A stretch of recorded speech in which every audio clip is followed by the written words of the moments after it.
माना कि मौसम चुनावी है, पर क्या कुछ संवेदनशील मसले सियासत से परे नहीं रखना चाहिए? ऐसा ही एक मसला है नक्सलवाद, लेकिन अफसोस कि इस पर सियासत थमती नहीं। बिल्कुल, छत्तीसगढ़ में भले ही वोटिंग पूरी हो चुकी है, लेकिन मोदी की गारंटी पर बहस अब भी जारी है।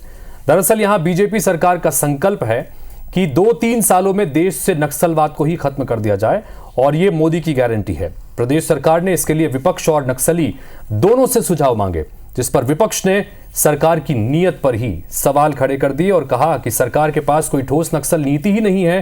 तो बीजेपी कहती है कि कांग्रेस से नक्सलियों के खिलाफ चल रहे अभियान का कामयाबी कांग्रेस से देखी नहीं जा रही है।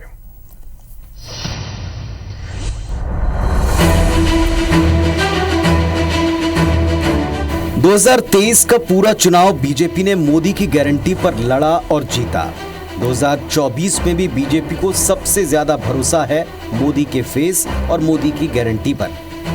छत्तीसगढ़ में मोदी की गारंटी में एक बड़ी गारंटी नक्सलवाद के खात्मे की भी है। साय सरकार का दावा है कि इस दिशा में प्लानिंग के साथ तेजी से काम हो रहा है। गृह मंत्री विजय शर्मा ने पिछले दिनों बार बार कहा कि सरकार नक्सलियों से किसी भी माध्यम से चर्चा को तैयार है।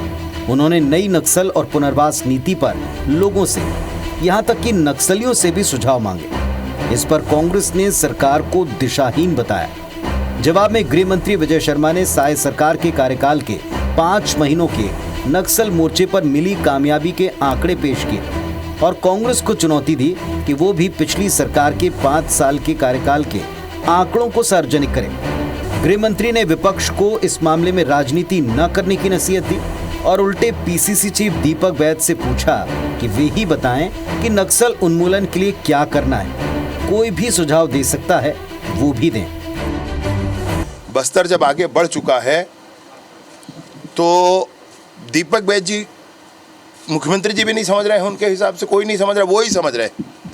मैं उनसे भी निवेदन करता हूँ, पुनः आपसे आपने कह रहा हूँ, उनसे ही निवेदन करता हूँ कि भैया इस दिशा में आगे बढ़े, बस्तर के सुख शांति के लिए प्रयास करें, कहे कि क्या करना है, लेकिन ऐसे झूठे आरोप नहीं लगाना चाहिए। इधर जवाब में पीसीसी चीफ दीपक बैज ने कहा कि हमारी सरकार में नक्सलियों के लिए बेहतर पुनर्वास नीति थी, इसीलिए नक्सलियों ने ज्यादा आत्मसमर्पण किया।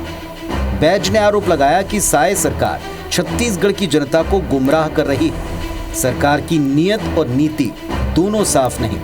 इधर पलटवार में डिप्टी सीएम अरुण साहब ने तंज कसा कि बस्तर में शांति और विकास के लिए सरकार का काम कांग्रेस को रास नहीं आ रहा।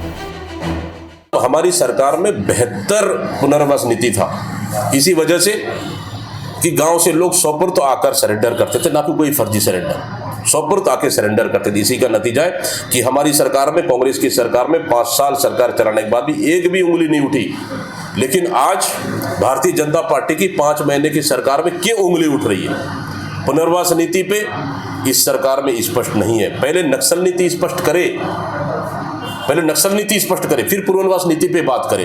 पुनर्वास नीति पर प्रश्न चिन्ह तो कांग्रेस ने ही उठाना प्रारंभ किया है। आज जब बस्तर में शांति और विकास के लिए सरकार काम कर रही है तो कांग्रेस के पेट में दर्द हो रहा है।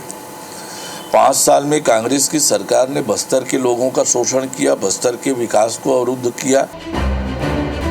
सब चाहते हैं कि देश से, प्रदेश से नक्सलवाद का सफाया होना ही चाहिए। भयमुक्त बस्तर के बिना विकसित छत्तीसगढ़ का सपना अधूरा रहेगा। इसके लिए बातचीत, सुझाव और जमीनी स्तर पर एक्शन सब जरूरी है। सरकार का संदेश साफ है, सुझाव कोई भी दे सकता है, विपक्ष भी, नक्सली भी। ऐसे में ध्यान हल पर हो, न कि सियासत पर। बड़ा सवाल ये, क्या इस संवेदनशील मसले पर सियासत के बिना पक्ष विपक्ष एक साथ एक स्वर में बात कर सकते हैं? राजेश मिश्रा, IBC 24, रायपुर।